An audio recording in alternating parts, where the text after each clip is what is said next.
J'avais à peine posé le pied hors du taxi que je les ai vus tous les deux, debout sous mon Porsche. Mon père et mon grand frère, affichant un petit sourire en coin, comme s'ils avaient attendu toute la journée pour me décocher un coup que je ne verrais jamais venir. Mon sac marin était encore en bandoulière sur mon épaule, mes Rangers encore couvertes de la poussière d'Okinawa. Je n'avais même pas fait 3 pas vers la maison que mon père l'a lâchée. Tu es à la rue, maintenant. Juste comme ça. Pas de bonjour, pas de bienvenue à la maison. Juste une phrase qui m'a frappé plus fort que n'importe quelle onde de choc que j'avais pu ressentir sur le terrain. Je suis restée figée. De quoi parlez-vous? Ai-je demandé, mais mon frère a ricané dans sa bière et a dit « On a vendu ta maison, Serette. Essaie de suivre. » Ils ont vraiment ri. Ils se sont moqués de moi, de leur fille et de leur sœur, rentrant d'un déploiement à l'étranger pour découvrir qu'il ne lui restait plus rien. Mon père a pointé paresseusement la porte d'entrée du doigt, comme si ce n'était rien de plus qu'un jeu. Ton frère avait besoin d'aide. La famille fait des sacrifices pour la famille. Tu n'étais pas là. Tu n'avais pas besoin de cet endroit. Et puis, il a ajouté la partie qui m'en disait long sur le peu d'estime qu'ils avaient fait pour moi. De toute façon, vous les Marines, vous bougez tout le temps. Quelle différence ça fait, une maison? J'aurais dû exploser, j'aurais dû jurer, j'aurais dû m'effondrer. Mais au lieu de ça, j'ai souri. Un sourire lent et constant qui les a fait froncer les sourcils tous les deux. Mon père a lâché sèchement. « Qu'est-ce qui est si drôle ?» Et j'ai dit « La maison que vous avez vendue était en fait. » Mais avant de terminer cette phrase, je dois vous ramener à la façon dont tout cela a commencé. Car la vérité, c'est que rien de tout cela n'était un accident. Ils ne sont pas tombés dans cette trahison par hasard. Ils l'ont planifié, mais pas aussi bien qu'ils le pensaient. 3 mois plus tôt, j'étais en poste à Okinawa, à la moitié d'un déploiement de 6 mois. J'attendais cette affectation avec impatience. Le service à terre n'est pas glamour, mais il est prévisible.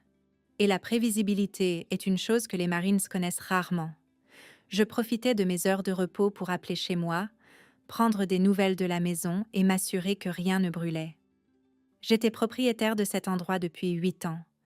Je l'avais acheté moi-même après mon 2e déploiement. Je l'avais rénové pièce par pièce, à mes propres frais. C'était censé être ma stabilité, mon point d'ancrage, mon avenir. Mais à chaque fois que j'appelais à la maison, quelque chose clochait. Mon père répondait au téléphone d'un ton irrité, comme si je le dérangeais. Mon frère Chad, l'éternel projet en quête de lui-même, était retourné vivre chez papa après avoir perdu un énième emploi. Chaque fois que je demandais ce qu'il faisait pour se remettre sur pied, papa le défendait. Il a juste besoin d'un peu de temps. Il y travaille. Ne sois pas si prompte à juger, Maria. J'entendais des bruits de vaisselle en fond, des voix que je ne reconnaissais pas.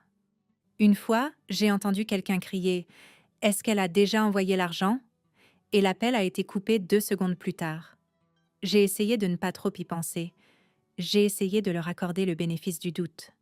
Après tout, j'avais été absente toute ma vie d'adulte, à m'entraîner, à me déployer, à rebondir de base en base. Peut-être que je ne comprenais pas ce qui se passait à la maison. Peut-être que je ne le voulais pas. Mais 2 semaines avant mon retour, j'ai reçu un message qui aurait dû m'alerter. C'était un court texto de mon père. « Appelle-nous avant de rentrer. » Pas de ponctuation, pas d'explication.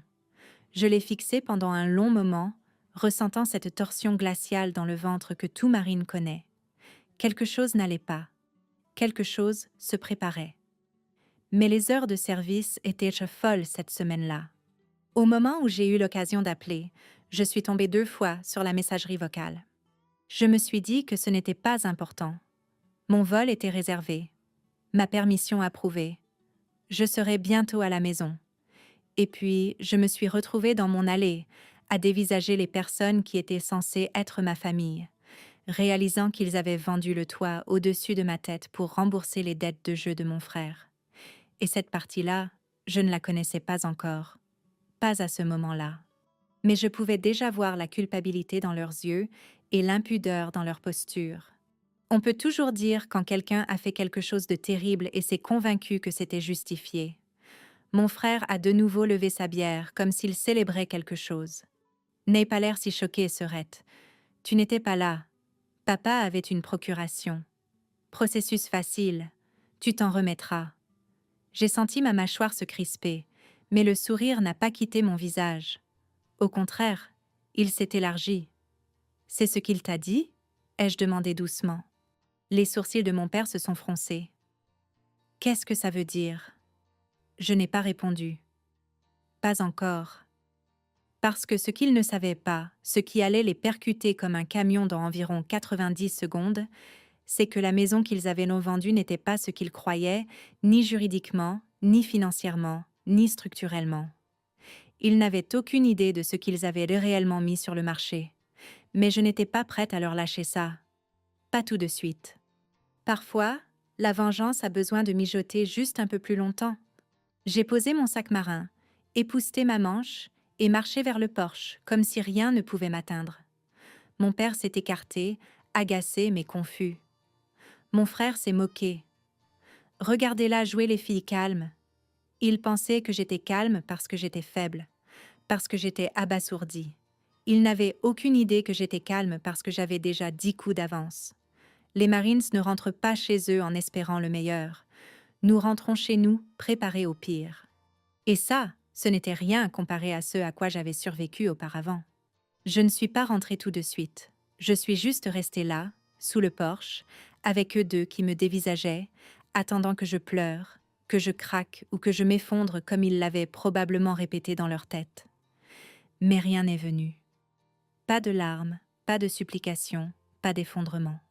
Juste un long et lourd silence qui a poussé mon père à bouger inconfortablement et mon frère à tapoter sa canette de bière contre la rambarde, comme s'il ne supportait pas sa propre nervosité.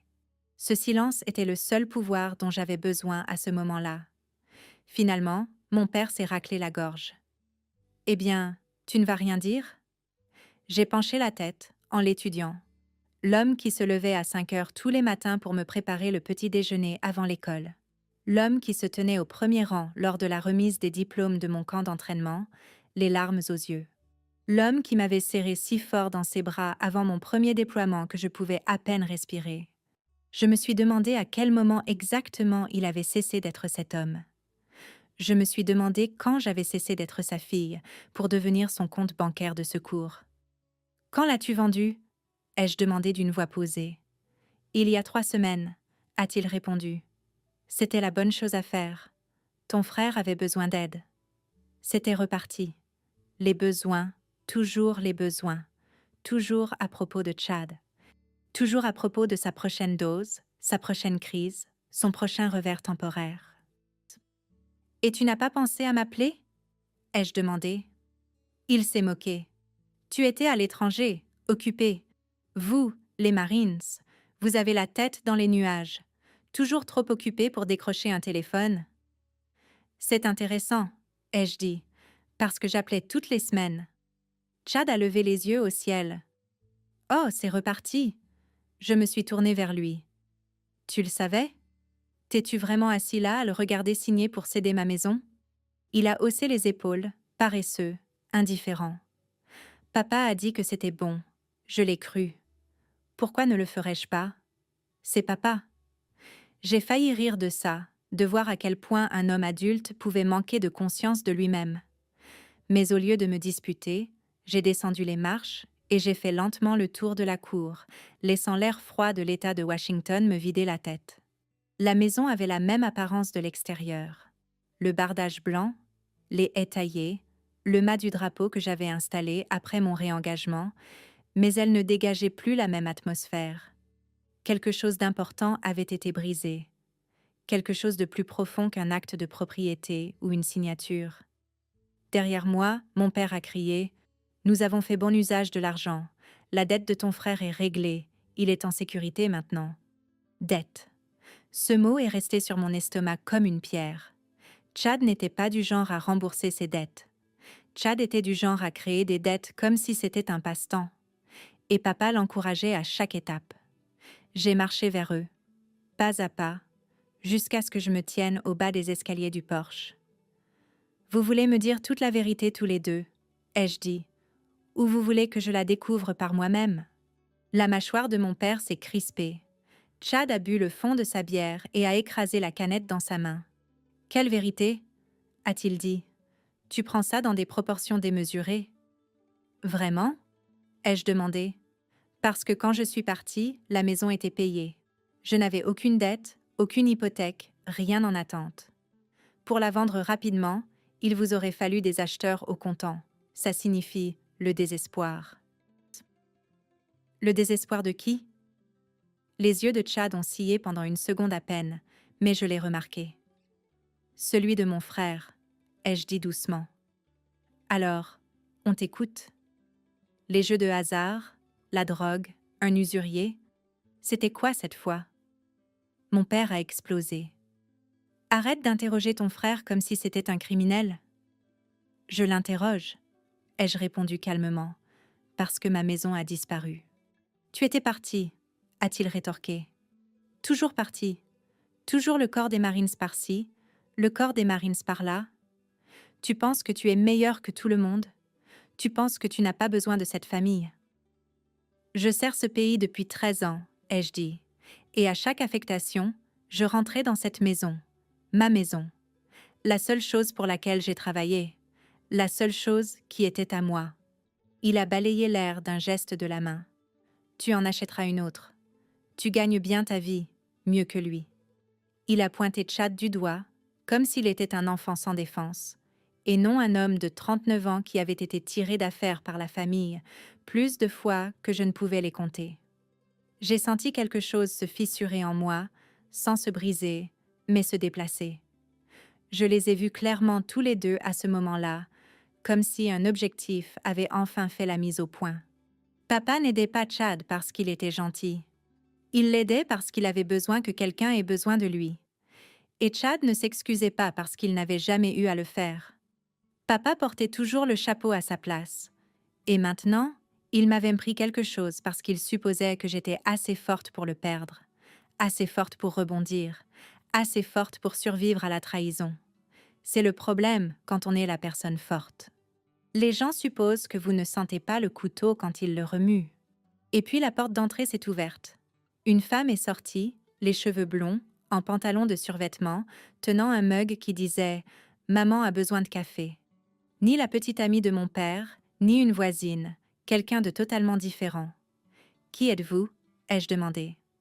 Elle a souri légèrement. « Je suis Émilie, la nouvelle propriétaire. » Mon père a grimacé. Chad a bougé et mon monde a basculé, car cela signifiait que la maison n'était pas seulement vendue. L'affaire était conclue, définitive, achevée. Et pourtant, j'ai continué à sourire. « Félicitations » ai-je dit à la femme. « Vous ont-ils tout dit ?» Elle a cligné des yeux.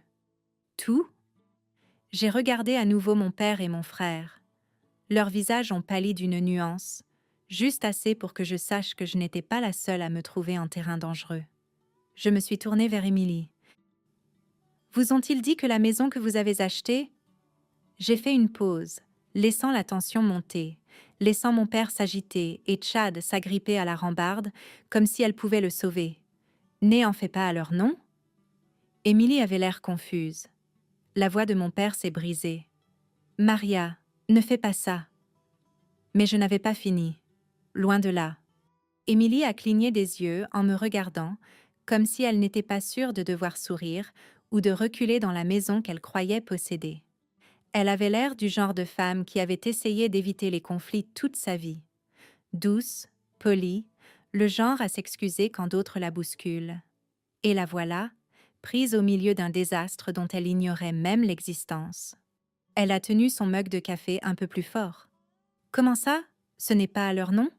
Les documents? » « Je suis sûre que les documents avaient sur l'air officiel, » ai-je dit, en gardant une voix égale et calme.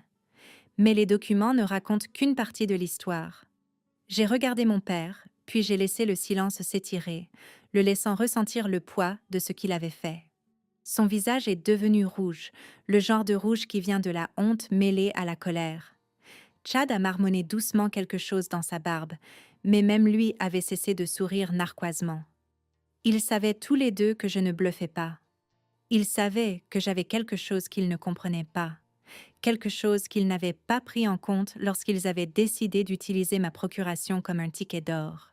« Oh, je ne comprends pas, » a murmuré Émilie. « Votre père a dit… » « Mon père dit beaucoup de choses, » ai-je répondu. « Laissez-moi vous demander quelque chose. Quand vous avez acheté cette maison, qui s'est occupé de la vente ?»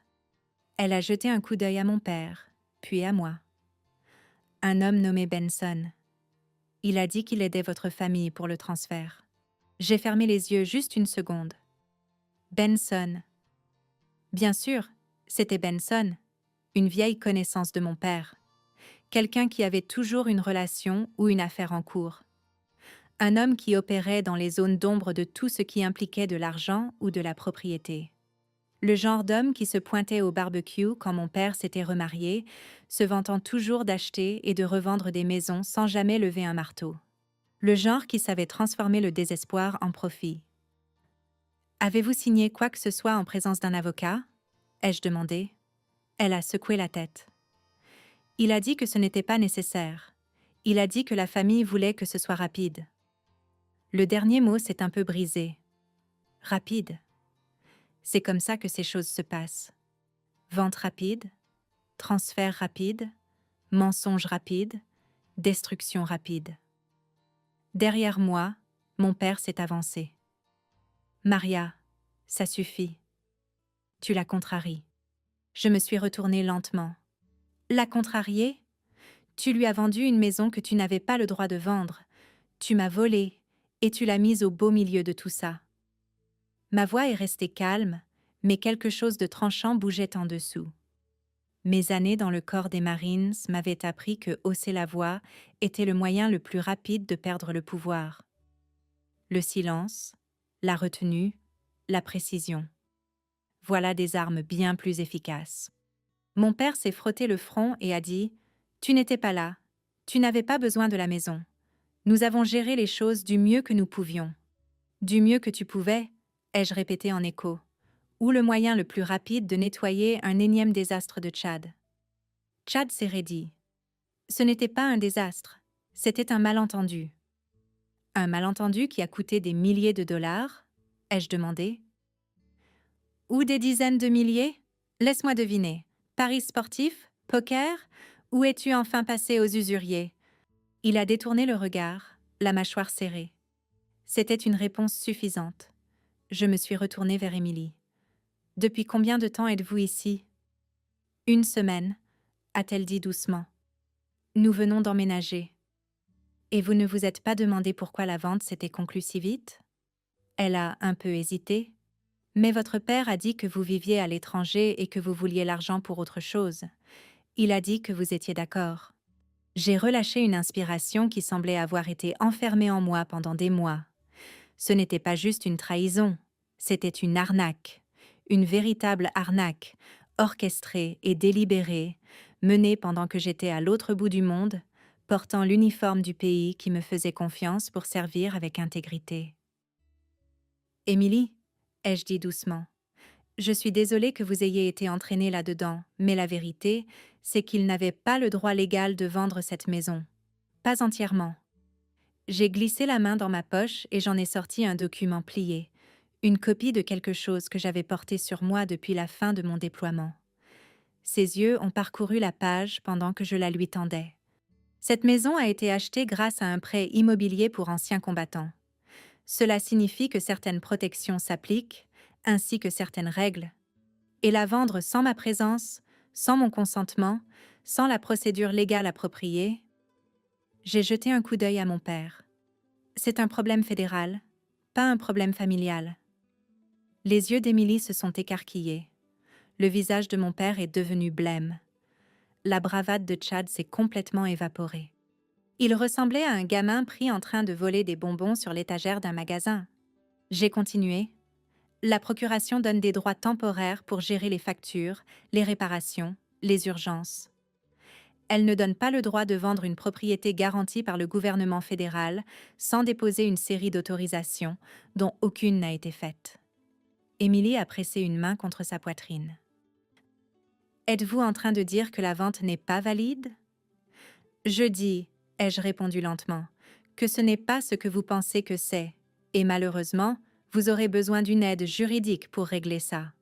Mon père s'est approché, la voix tremblante d'un mélange de colère et de peur. Maria, ne fais pas ça. Nous sommes une famille. Ça ne t'a pas arrêté, ai-je dit. La famille n'avait pas d'importance quand tu avais besoin d'argent liquide rapidement. C'était pour ton frère, a-t-il crié. Et moi alors, ai-je demandé calmement. Quand ai-je cessé d'être ton enfant? Quand suis-je devenue sacrifiable? Pour la première fois depuis que j'avais posé le pied sur ce porche, il n'avait pas de réponse. Émilie a finalement repris la parole.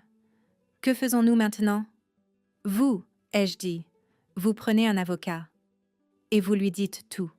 Et vous arrêtez de parler à mon père en dehors des voies officielles, car plus vous vous laisserez impliquer dans cette situation, pire ce sera pour vous. Elle a hoché la tête lentement, agrippée à son mug, comme si c'était le seul objet solide qui restait dans son monde. Mon père m'a pointé du doigt. « Tu gâches tout ?» J'ai secoué la tête. « Non, tu as tout gâché à la minute où tu as traité mon service comme une opportunité au lieu d'un sacrifice. » Chad a marmonné quelque chose à propos de l'attitude des Marines, mais je l'ai à peine entendu. Je descendais déjà du porche, soulevant de nouveau mon sac marin, mes Rangers crissant sur les graviers. L'air était vif et froid, mais d'une manière qui m'éclaircissait l'esprit plutôt que de l'embrouiller. J'ai commencé à marcher vers la rue. Mon père a crié derrière moi. « Où vas-tu » ?« Chez moi, » ai-je répondu. « Tu n'en as plus » a crié Chad. Je me suis retournée vers eux, laissant la lumière du porche jeter un halo derrière leur silhouette. « Ça, » ai-je dit, « c'est ce que vous pensez. » Et puis, pour la première fois depuis mon atterrissage, je me suis vraiment sentie calme. Car la vérité, c'était qu'il n'avait aucune idée de l'ampleur des ennuis qu'il s'était créés. Aucune idée de ce que les prochains jours apporteraient. Aucune idée d'à quel point il n'était pas préparé aux conséquences. Et je n'avais pas besoin de les effrayer avec des détails. La peur grandit mieux lorsqu'elle n'est pas expliquée. Je n'ai pas dormi cette nuit-là. J'ai pris une chambre dans un motel bon marché au bord de la route, le genre avec l'enseigne au néon qui grésille et la climatisation bourdonnante qui faisait plus de bruit que la circulation à l'extérieur. J'ai posé mon sac marin sur la chaise. Je me suis assise au bord du lit et j'ai fixé mon téléphone. Le numéro de mon père a clignoté sur l'écran à 3 reprises avant que je ne pose finalement le téléphone face contre table et que je le laisse sonner dans le vide. Je n'étais pas prête à lui parler. Pas quand ma poitrine me semblait encore serrée et que mon pouls s'emballait encore à chaque fois que je rejouais le moment sur le porche. J'ai pensé au visage abasourdi d'Émilie, à la culpabilité de Chad déguisé en bravade et à mon père, sa colère, ses excuses, son insistance sur le fait que ce qu'il avait fait était pour la famille. Les gens adorent utiliser le mot « famille » quand ils ont besoin de quelque chose de votre part. C'est incroyable à quel point ils l'utilisent rarement quand c'est vous qui avez besoin de quelque chose de leur part. Le motel sentait la vieille moquette et le spray nettoyant au citron. J'ai pris une douche juste pour faire disparaître la journée, mais même après que l'eau chaude soit devenue froide, la lourdeur ne s'est pas dissipée. Alors, je me suis rassise sur le lit, j'ai allumé la petite lampe et j'ai sorti le dossier que je transportais depuis Okinawa. De la paperasse, des notes, des captures d'écran, des emails, tout ce que j'avais rassemblé au cours de ces dernières semaines à l'étranger, lorsque la vérité avait commencé à prendre forme.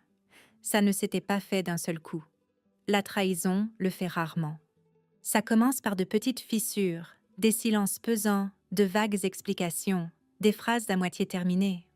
Puis un jour, le barrage cède et vous réalisez que chaque signal d'alarme essayait de vous avertir.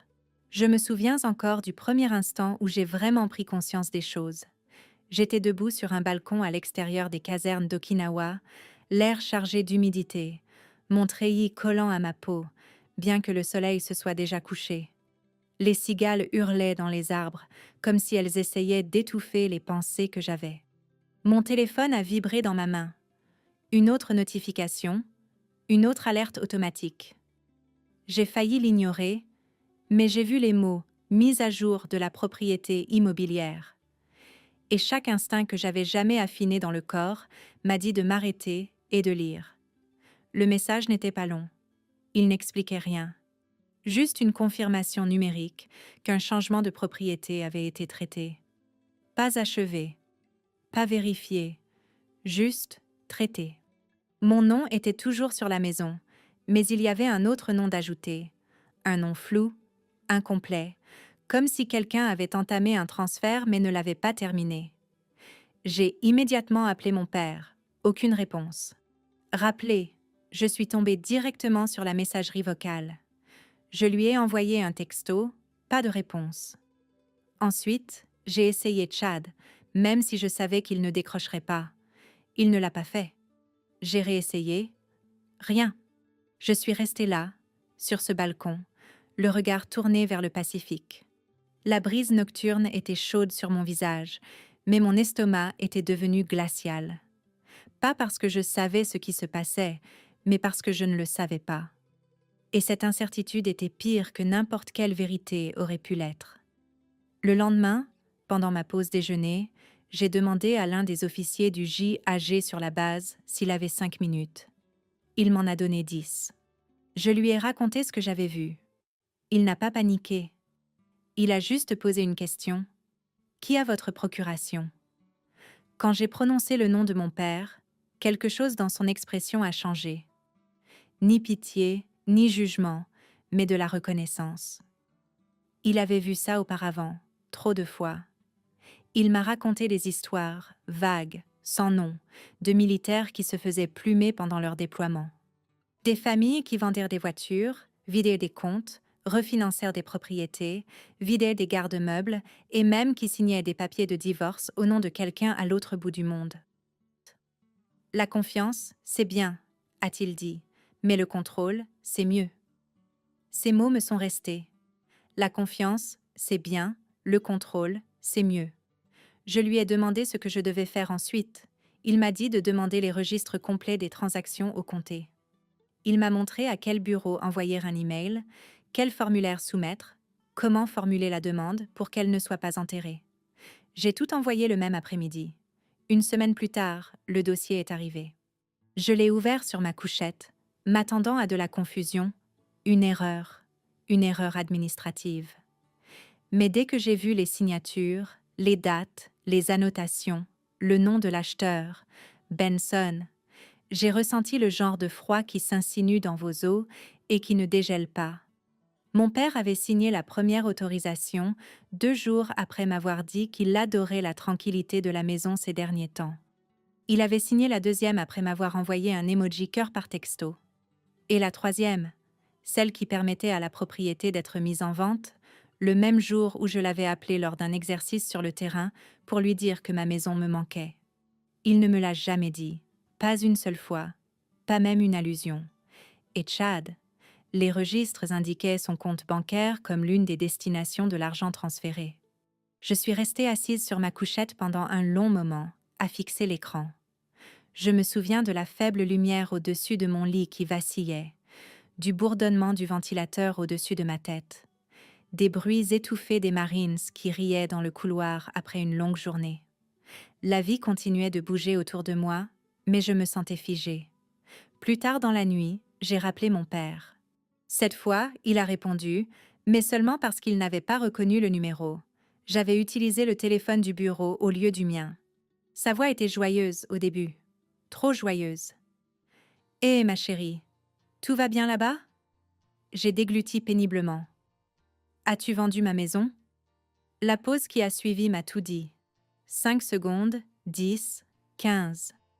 Assez long pour qu'un monde s'effondre. Puis, il a dit « Avant que tu ne t'énerves ».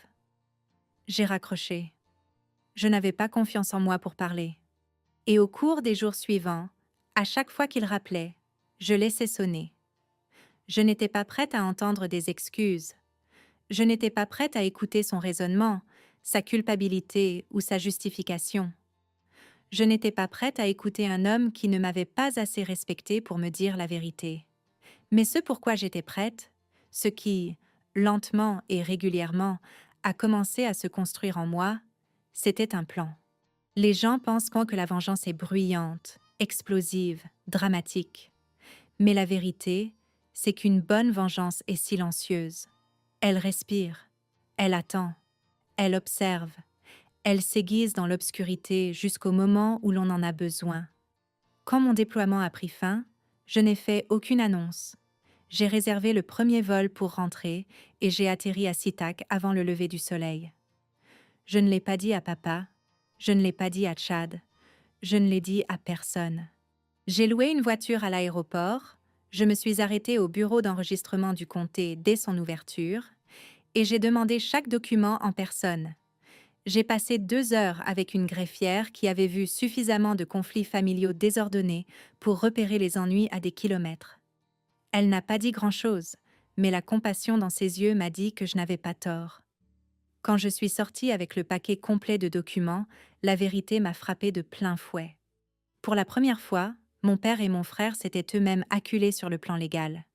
Ils ne le savaient juste pas encore. Cette nuit-là, assise dans ce motel bon marché avec le bourdonnement de l'enseigne au néon qui s'infiltrait par la fenêtre, j'ai étalé chaque page, chaque signature, chaque horodatage. J'ai surligné des lignes, encerclé des dates, croisé des entrées. La trahison faisait toujours mal.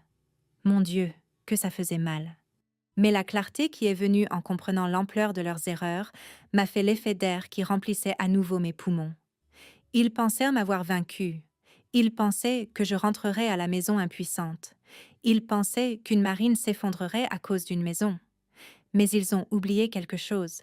Ils ont oublié qui m'a élevée. Ils ont oublié que maman m'a appris à me battre en silence. Ils ont oublié que le corps m'a appris à me battre intelligemment. Et pire que tout pour eux, ils ont oublié que les conséquences sont patientes. Le lendemain matin, je suis retournée dans le quartier avant que le soleil ne se soit complètement levé. Les maisons étaient silencieuses, les pelouses encore couvertes de rosée, et un doux brouillard gris flottait bas sur la rue, comme si le monde ne s'était pas encore tout à fait réveillé. Je me suis garée à quelques maisons de la mienne, et je suis restée assise là un moment, laissant le moteur refroidir en silence. C'était étrange d'être assise si près d'un endroit qui avait autrefois été mon sanctuaire, maintenant occupé par des étrangers, parce que les personnes qui auraient dû me protéger avaient décidé que j'étais sacrifiable. J'ai regardé la lumière du Porsche clignoter et s'allumer. Émilie est sortie vêtue d'une veste légère, donnant l'impression qu'elle non plus n'avait pas beaucoup dormi. Ses cheveux étaient tirés en arrière dans un chignon lâche, et elle se tenait sur le porche, les bras croisés autour d'elle-même, fixant la cour avec une expression perdue. Je suis sortie de la voiture et j'ai marché vers elle lentement pour ne pas l'effrayer. Quand elle a levé les yeux et m'a vue, j'ai levé une main. « Bonjour ?»« Bonjour », a-t-elle dit doucement. « Je ne m'attendais pas à vous voir ici. »« Je sais », ai-je répondu, « mais nous avons beaucoup de choses à régler. » J'ai fait un pas sur l'herbe et je suis restée à quelques mètres, ne voulant pas envahir l'espace que, pour le moment, elle croyait être le sien. « Avez-vous parlé à quelqu'un hier soir ?» Elle a hoché la tête. « À mon mari. Il rentre par avion ce soir. Il a dit que nous prendrions un avocat dès demain à la première heure. » Puis elle a hésité et a ajouté « Je n'ai rien dit à votre père. »« Bien, » ai-je dit, « ne le faites pas. » Elle a expiré de façon tremblante et s'est affaissée sur la marche du porche, le mug dans sa main tremblant légèrement. Je ne sais pas comment c'est arrivé. Nous avons économisé pendant des années. C'était censé être notre nouveau départ, notre première vraie maison. Sa voix s'est brisée et pendant un instant, j'ai ressenti un pincement de culpabilité. Pas parce que j'avais causé quoi que ce soit de tout cela, mais parce que les dommages causés par mon père avaient débordé sur quelqu'un qui ne le méritait pas. Je me suis assise sur la marche à côté d'elle. « Vous n'avez rien fait de mal, Émilie. Vous avez acheté une maison. Vous avez fait confiance aux gens qui la vendaient.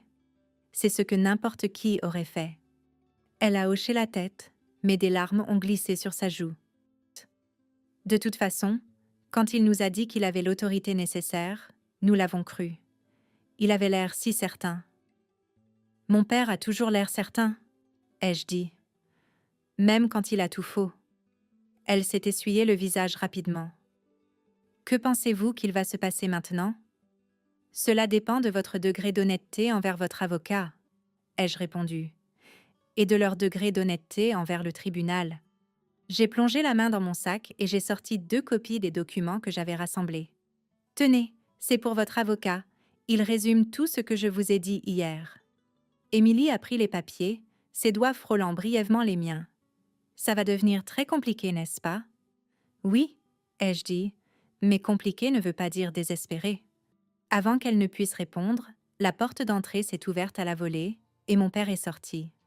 Son expression était la même que celle qu'il arborait quand il me grondait lorsque j'étais adolescente, crispée, rigide, impatiente.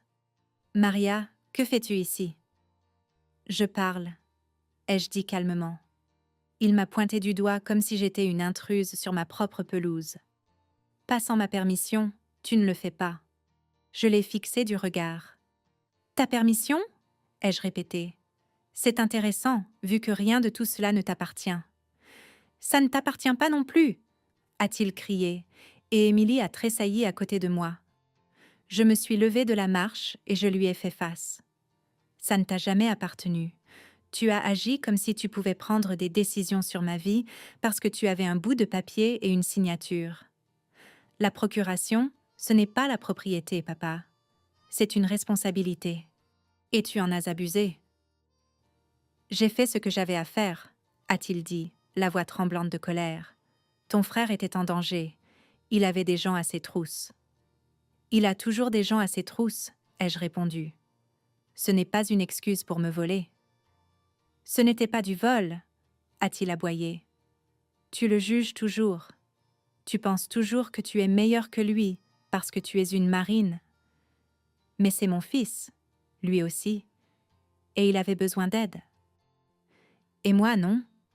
ai-je demandé, la voix basse mais posée. « J'ai servi pendant 13 ans. J'ai envoyé de l'argent à la maison. J'ai maintenu cette famille à flot plus de fois qu'aucun de vous ne l'admettra. Quand suis-je devenue celle qui ne comptait pas ?» Il a hésité. Et dans cette fraction de seconde de silence, j'ai vu la vérité. Il n'avait pas eu l'intention de me blesser. Il ne l'avait pas fait par méchanceté. Il l'avait fait par faiblesse. Par amour déformé en obligation. Par peur de perdre le fils qu'il n'avait jamais cessé d'essayer de sauver. Mais l'intention n'efface pas les dégâts, et l'amour, le vrai amour, ne justifie jamais la trahison. Derrière mon père, la porte moustiquaire a grincé à nouveau, et Chad est sorti, se frottant les yeux pour chasser le sommeil, comme s'il se réveillait d'une sieste au lieu de se réveiller face aux conséquences de ses propres actes. « C'est encore à propos de la maison ?» a-t-il marmonné. Je l'ai regardé, vraiment regardé. Et j'ai vu un homme à qui on n'avait jamais dit non, qui n'avait jamais été tenu responsable, qui n'avait jamais été forcé de se tenir sur ses propres pieds. Un homme qui s'était habitué à prendre aux gens qui l'entouraient, car prendre était plus facile que gagner. « Oui, » ai-je dit. « C'est toujours à propos de la maison. » Chad a soupiré dramatiquement. « Bon sang, sœurette, détends-toi. Ce n'est pas comme si tu étais morte. Tu peux reconstruire. Ce n'est pas la fin du monde. »« Non, » ai-je dit. « Ce n'est pas la fin du mien. » J'ai fait un pas de plus. « Mais ça pourrait bien être la fin du tien. » Son visage s'est tordu. « C'est une menace ? » ?»« Non, » ai-je dit. « C'est une prédiction. » Une voiture a ralenti dans la rue, puis s'est arrêtée devant la maison. Le conducteur a baissé la vitre. « Tout va bien ?» j'ai entendu crier. C'était Monsieur Alperne, le voisin qui habitait 2 maisons plus loin depuis que j'avais acheté l'endroit. C'était le genre de retraité de la Navy qui tondait sa pelouse en rayures diagonales parfaites et interpellait le facteur pour discuter des nouvelles de la base. Il m'a reconnu immédiatement et est sorti de la voiture. « Sergent d'état-major Lawson, » a-t-il dit, « je ne savais pas que vous étiez rentré. »« Je viens d'arriver, » ai-je répondu. Il a jeté un coup d'œil à mon père et à Chad, puis à Émilie, les sourcils froncés. « Il se passe quelque chose ici. » Mon père s'est raidi. « Affaire de famille privée ?»« En fait, » ai-je dit, « ce n'est pas le cas. » Monsieur Alperne a patienté comme le vieux marin qu'il était. J'ai expliqué en termes simples ce qui s'était passé, la vente, la fraude, l'abus de procuration. Je n'ai pas enjolivé. Je n'ai pas accusé. J'ai simplement énoncé les faits. Quand j'ai fini, il a sifflé doucement. Ça, c'est pas bon? Non, ai-je dit. Ça ne l'est pas. Vous avez déjà appelé le shérif? A-t-il demandé. Mon père s'est tourné brusquement vers lui. Personne n'a besoin d'appeler qui que ce soit. Nous allons régler ça nous-mêmes. Émilie a secoué la tête. Non, a-t-elle dit doucement. Nous ne le ferons pas. J'appellerai mon avocat aujourd'hui.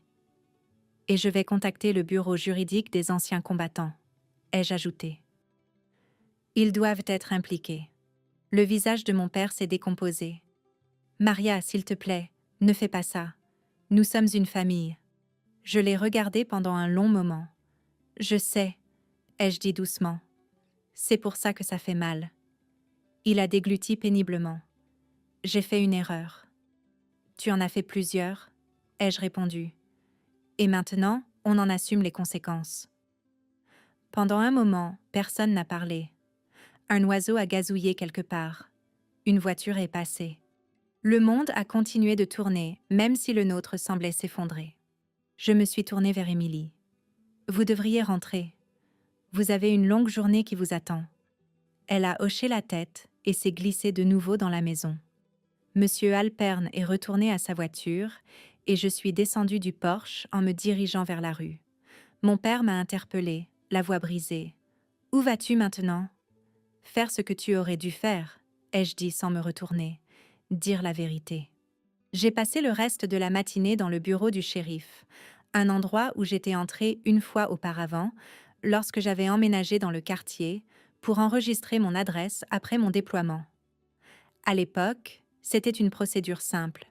Quelques signatures, un accueil poli, un adjoint plus âgé qui m'avait remercié pour mon service et m'avait remis une brochure sur les arrêtés locaux. Cette fois, l'énergie était différente. Je n'étais pas le sergent d'état-major Lawson venant se présenter. J'étais la femme qui entrait avec un dossier rempli de preuves montrant que sa propre famille avait violé les réglementations fédérales pendant qu'elle était à l'étranger pour servir son pays. L'adjointe à l'accueil m'a reconnue presque immédiatement. L'âge de la retraite, des cheveux argentés, des lunettes perchées bas sur le nez. « Eh bien ça alors ?» a-t-il dit. « Déjà de retour en ville, Lawson ?» Je suis rentrée pour trouver un problème, ai-je dit.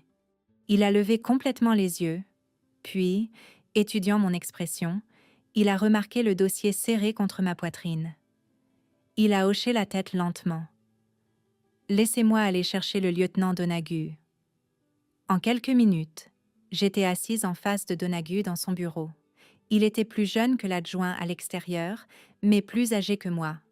La fin de la quarantaine, peut-être, avec cette autorité fatiguée qui vient de 2 décennies passées à éteindre les incendies des autres.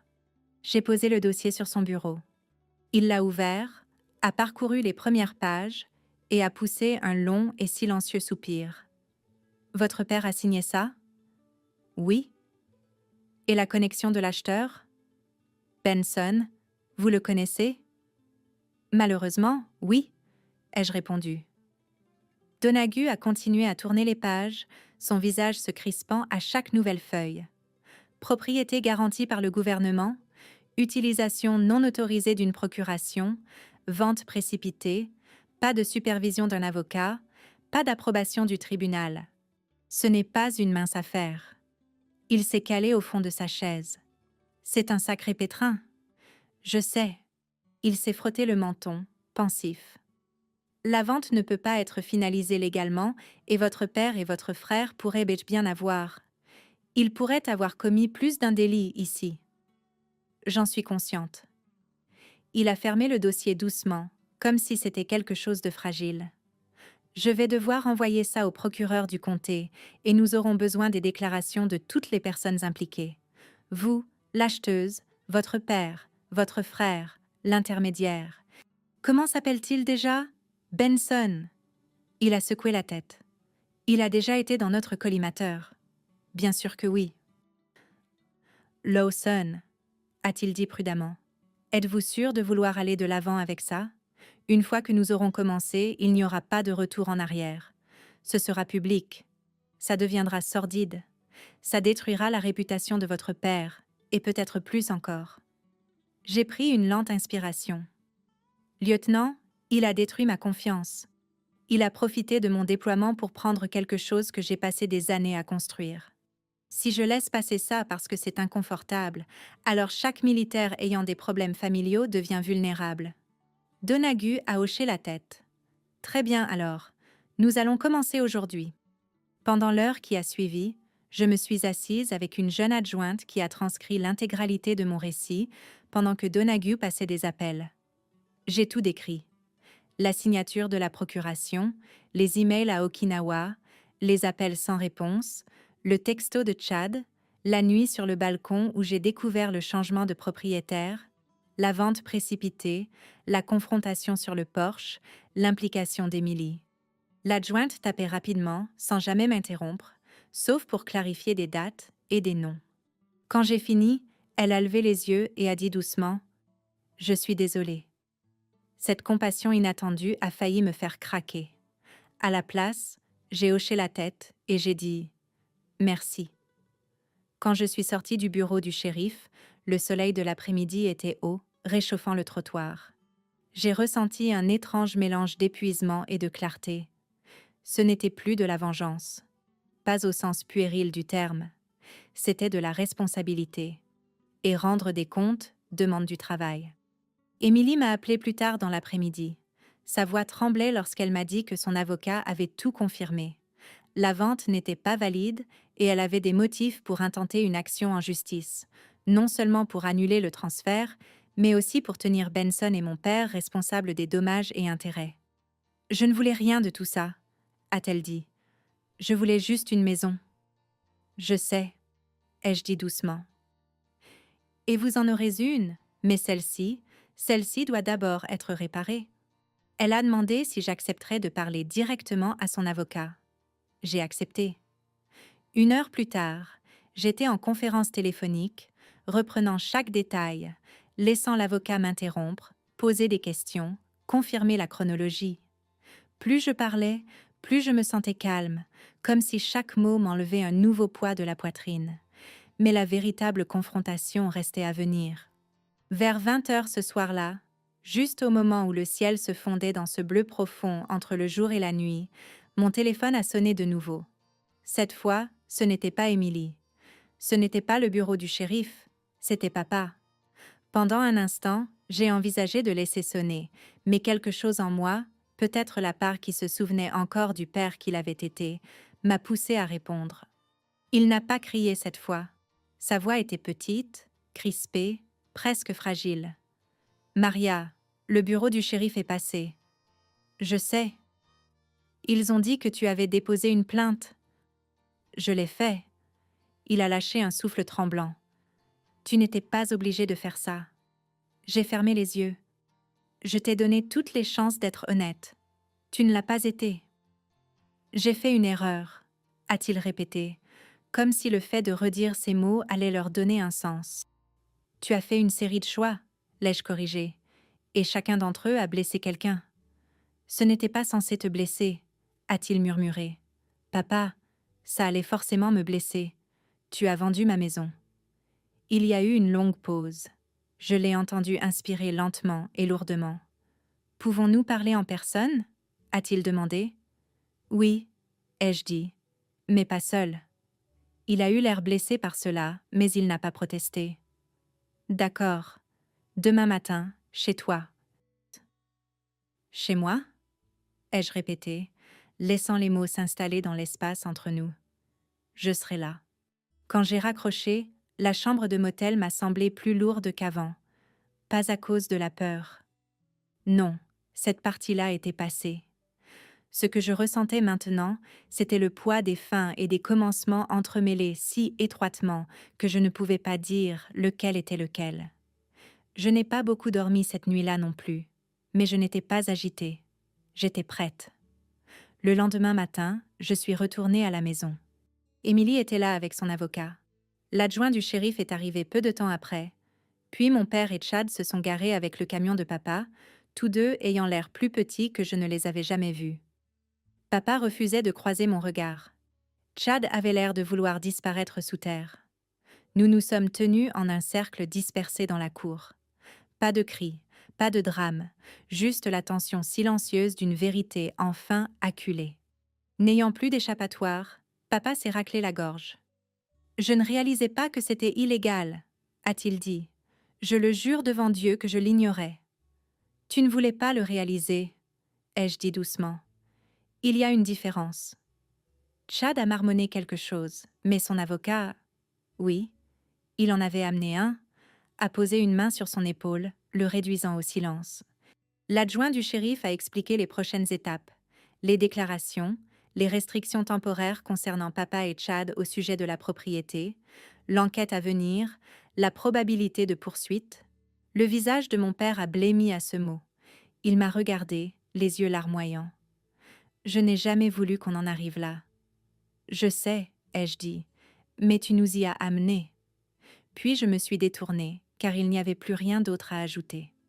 Pour la première fois depuis des jours, j'ai marché vers la porte d'entrée et j'y ai posé la main. La peinture était fraîche sous le bout de mes doigts, familière d'une manière qui m'a noué la gorge. Je ne l'ai pas ouverte. Pas encore. Mais je suis restée là assez longtemps pour sentir quelque chose revenir, un sentiment de chez soi. Pas parce que la maison était en sécurité, mais parce que la vérité l'était. Quand tout le monde est parti ce matin-là, l'adjoint, les avocats, les voisins qui s'attardaient près de leurs fenêtres en faisant semblant de ne pas regarder, je suis restée dans la cour longtemps après le départ de la dernière voiture. L'air était frais et portait toujours cette lourdeur silencieuse qu'un quartier ressent juste après une tempête. Mon père et mon frère étaient partis sans un mot. Émilie et son avocat étaient partis déposer leurs documents et je me tenais seule sur la petite parcelle d'herbe que je tondais chaque dimanche matin, laissant le silence s'installer autour de moi comme une couverture dans laquelle je ne savais pas si je devais m'envelopper ou la secouer. J'ai finalement ouvert la porte d'entrée, lentement, prudemment. J'avais l'impression d'entrer dans un souvenir qui ne m'appartenait plus. Le salon avait l'air différent. Émilie avait réorganisé les meubles, ajouté des couvertures douillettes, accroché des photos de sa famille sur les murs. Mais sous ces nouvelles touches, je pouvais encore voir l'ombre de ma propre vie. L'impact sur le sol, là où j'avais fait tomber une boîte à outils 3 ans plus tôt. La petite égratignure sur le cadre de la porte de quand j'avais déplacé ma commode toute seule. Le faible contour sur le mur où mes médailles étaient autrefois accrochées. Les maisons changent, mais elles se souviennent. J'ai parcouru l'endroit pièce par pièce, non pas pour réclamer quoi que ce soit à ce moment-là, mais pour me rappeler que je n'avais pas tout perdu. La décision était désormais entre les mains de la loi, des avocats, du comté et du département des anciens combattants. Et pour la première fois depuis que ce cauchemar avait commencé, je faisais davantage confiance à ce processus qu'à tout ce que mon père pouvait dire ou faire. La dernière pièce que j'ai visitée a été ma chambre. Émilie avait posé des rideaux blancs qui voletaient dans la douce brise provenant de la fenêtre entr'ouverte. Le lit était différent, les couleurs différentes, l'odeur différente, mais l'ossature de la pièce était la même. Et quand j'ai passé ma main le long du rebord de la fenêtre, j'ai senti la petite strie où j'avais autrefois gravé mes initiales lorsque j'avais acheté l'endroit. J'avais oublié que c'était là. Le petit relief des lettres m'a frappé comme un doux coup de poing au cœur. Je suis restée là pendant un long moment avant de partir. Je ne voulais pas m'imposer plus que nécessaire. Il vivait toujours là, après tout. Mais j'avais besoin de ressentir la maison une fois de plus avant de m'en éloigner à nouveau. Quand je suis sortie, j'ai vu quelqu'un qui m'attendait au bas du porche. Mon père. Il se tenait près de son camion, les mains dans les poches, les épaules voûtées comme un homme portant un poids dont il réalisait enfin qu'il était le sien. Pendant un instant, aucun de nous n'a parlé. C'était le plus long silence que nous avions partagé depuis des années. Finalement, il a dit « Pouvons-nous parler ?» J'ai descendu le porche en gardant une distance prudente. « Nous avons déjà parlé. »« Non » a-t-il dit doucement. « Pas comme ça. » Quelque chose dans sa voix, de l'humilité peut-être, ou l'épuisement d'un homme à court d'excuses, m'a fait faire une pause. J'ai hoché la tête une fois. Il avait l'air plus vieux que dans mes souvenirs, pas vieux de la façon dont le temps vous vieillit, mais vieux de la façon dont le regret le fait, soudainement et d'un seul coup. Ses yeux étaient rouges, et sa bouche a tremblé quand il a commencé à parler. « Je croyais que je l'aidais, » a-t-il dit. « Je me disais que si je n'intervenais pas, il perdrait tout. »« Tu n'es pas intervenu, » ai-je dit. « Tu m'as piétiné. » Il a baissé la tête. « Je sais, et je ne m'attends pas à ce que tu me pardonnes. J'ai juste besoin que tu comprennes. J'avais peur. »« De quoi ?»« De le perdre, » a-t-il murmuré. « C'est un désastre, Maria. Il l'a toujours été, mais c'est tout ce qu'il me reste. » Il a dégluti péniblement. « Et je ne voulais pas te perdre non plus, mais j'ai continué à faire les mauvais choix. Je ne me suis pas adoucie, pas encore, mais j'ai écouté. Ta mère était la personne forte. » Il a continué. « Tu tiens ça d'elle. Après sa mort, je n'ai pas su comment maintenir les choses ensemble. Chad avait davantage besoin de moi, ou du moins, j'en avais l'impression. Toi, tu allais toujours bien. Tu as toujours été celle qui s'en sortait. Je pensais que tu ne briserais pas. »« Ce n'est pas le cas, » ai-je dit, « mais tu as brisé quelque chose en moi. » Ses yeux se sont remplis de larmes. « Je sais. Et tu as brisé quelque chose en toi aussi, » ai-je ajouté. « Tu ne le vois juste pas encore. » Il a couvert son visage d'une main, comme s'il voulait se cacher de la vérité. « Je ne sais pas comment réparer ça. »« Tu ne peux pas tout réparer, » ai-je dit doucement. « Mais tu peux commencer par être honnête et par laisser les conséquences suivre leur cours. » Il a laissé tomber sa main. « Je ne veux pas aller en prison. »« Ce ne sera peut-être pas le cas, » ai-je dit. « Mais tu devras peut-être répondre de ce que tu as fait. » Il a hoché la tête lentement. « Si c'est ce qu'il faut pour arranger les choses, alors je le ferai. » Et pour la première fois depuis mon retour, je l'ai cru. Il a commencé à se détourner, mais il s'est arrêté. « Je suis fier de toi, tu sais, » a-t-il dit doucement. « Je sais que je ne le dis jamais de la bonne façon, ou pas du tout, mais je le suis. » Je n'ai pas répondu tout de suite. Les mots étaient bons, mais ils arrivaient tard. Pourtant, c'était quelque chose. Un début. Et c'était peut-être suffisant pour l'instant.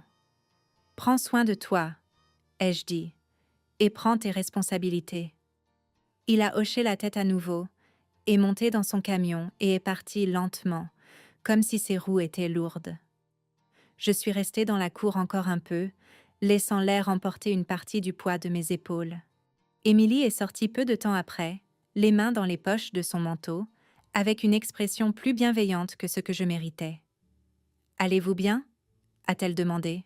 « Je crois que oui, » ai-je répondu. « Et vous ?»« Nous irons bien, » a-t-elle répondu.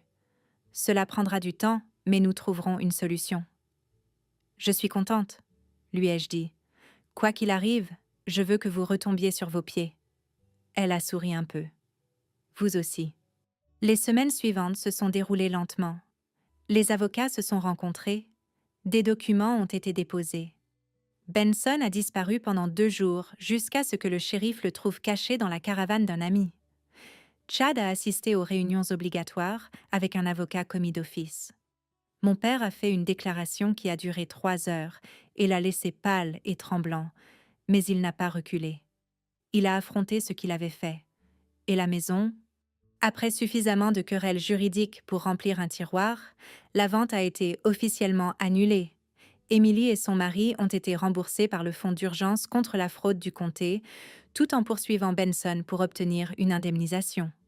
Ma maison est restée la mienne, même s'il faudrait des mois avant que tout ne se tasse assez pour que j'y emménage à nouveau. Mais ce n'était pas grave. La guérison prend du temps. Le jour où j'ai finalement posé le pied à l'intérieur en tant que propriétaire officiel à nouveau, j'ai parcouru chaque pièce lentement, sentant chaque souvenir refluer à travers les murs. Cette fois, cependant, il y avait autre chose. La paix.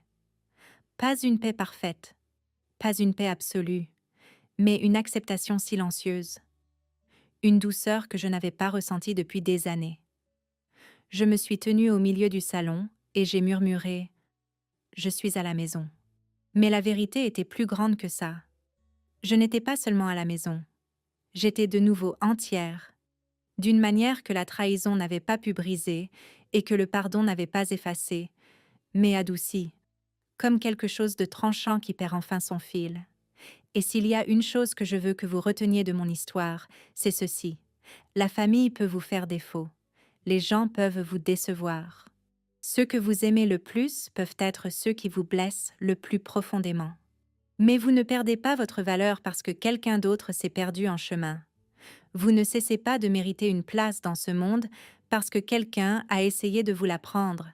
Et parfois, juste parfois, les voyages les plus difficiles apportent les leçons les plus claires. Si mon histoire vous a touché ou vous a rappelé quelqu'un dans votre vie, ou si vous avez déjà été confronté à un moment où vous deviez vous tenir debout tout seul, n'hésitez pas à partager votre propre histoire. Et si vous en voulez d'autres comme celle-ci, je serai honorée que vous restiez avec moi pour la prochaine.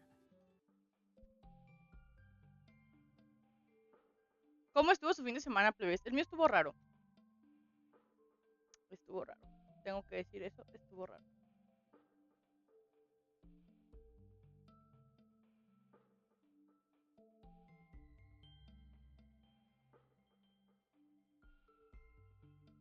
Mm, mm, mm, mm, mm. Ah, me duele la espalda. Vean, estás increíble mi peinado. A mí me encantó. Y yo dije, qué preciosa, loco. Y no me maquillé, o sea, no ando producida, no ando nada, nada. Nada más me peiné.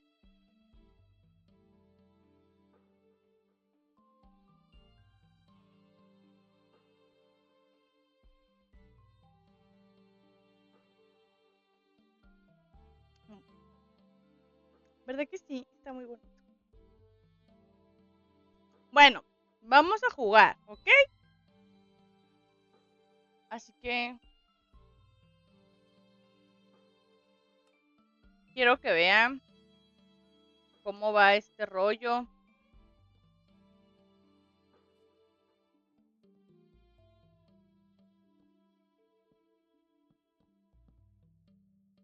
Porque el chile sí está agradable esto. Creo que he hecho buena chamba. Mira, ¿eh? Ay, verga. Lo único que no me gusta es que el monstruo me apaga las luces, güey. Me cae bien gordo que haga eso. Porque honestamente se supone que nada más sale de noche. O sea, digo, en las cuevas. Yo no sé qué anda haciendo aquí en mi cama.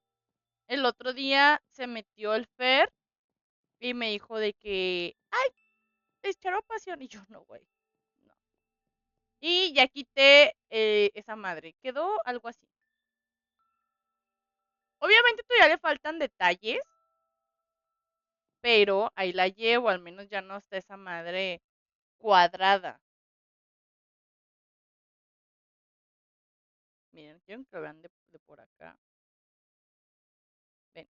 Ese es mi cuarto. Obviamente con la mejor vista.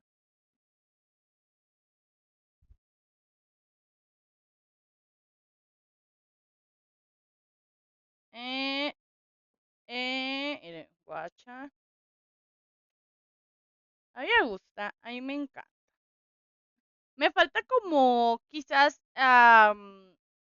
agregarle como hojas de este lado para que se vea todo, ¿no? O sea, quizás voy a tener que cortar todo esto para darle como otra formita. Porque, o sea, a mí me daba sentido de que si lo ves de aquí, dices, ay, se ve bonito, se ve bien. Pero creo que quedaría mejor si le doy como toda la forma, o sea, desde ahí. ¿Entienden? ¿Me captan? Digo yo, ¿verdad? Digo yo. Ahí me explotó un creeper y tengo que acomodar eso. Ay, perdón. Pero en sí, ya va agarrando forma.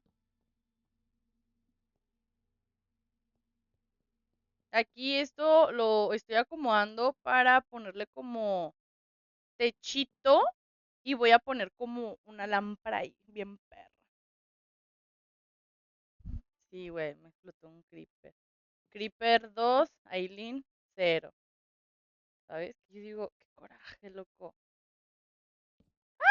Qué vergazo me metí.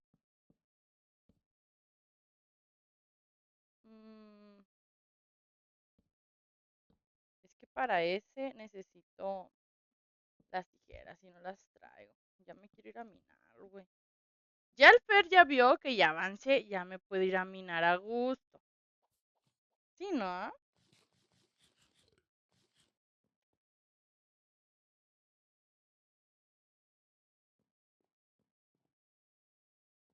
Ahí yo digo que aquí va a ir la sala. Ahí se va a hacer mi cuarto. Aquí yo creo que va a ser la cocina. No es como que tenga, wow, también una gran vista. Y de este lado aún no sé. Miren, guachen, güey, me